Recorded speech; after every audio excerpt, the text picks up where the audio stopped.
আপনাদের কাছে একটি অনুরোধ থাকবে, এই ভিডিওটি সবাই একটু শেয়ার করে দিবেন। ভুরুন্ডা শাহী কেন্দ্রীয় জামে মসজিদের কাজ চলতেছে। আলহামদুলিল্লাহ, ভুরুন্ডা গ্রামবাসীর অনেক দিনে একটা স্বপ্ন ছিল, ভুরুন্ডা গ্রামে অনেক সুন্দর একটা মসজিদ তারা নির্মাণ করবে। আলহামদুলিল্লাহ, ঢালার কাজ চলতেছে। মসজিদটা অনেক সুন্দর হবে, আশা করি আপনারা দেখলেই বুঝতেই পারবেন কতটা সুন্দর হবে। আমি ভুরুন্ডা গ্রামের প্রবাসী ভাইদের সবাইকে বলবো, আপনারা সবাই এই মসজিদের দিকে একটু লক্ষ্য করেন, একটু নজর দেন। এই মসজিদ আপনাদের আশেপাশে 10টা মসজিদ থেকে আশা করি অনেক সুন্দর হবে। আল্লাহর ঘর মসজিদ সবই সুন্দর আলহামদুলিল্লাহ। আশা করি এটা আরও ভিন্ন একটা লুক তৈরি হবে। মাশাআল্লাহ, মসজিদটা অনেক বড় সড়ো।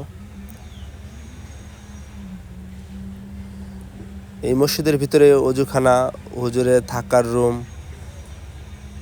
মানে সব কিছু মিলিয়ে আলহামদুলিল্লাহ অনেক ভালো লাগলো আমার কাছে। আপনাদের কাছে বারবার এই ভিডিও দেখার উদ্দেশ্য একটাই, আপনাদেরকে বলবো যে এই মসজিদের দিকে আপনারা একটু খেয়াল দেন। আপনাদের সার্বিক সহযোগিতা নিয়ে আলহামদুলিল্লাহ এই মসজিদকে নির্মাণ করা হবে। তাহলে আর কথা বাড়াবো না, সবাই ভালো থাকবেন, সুস্থ থাকবেন। আসসালামু আলাইকুম।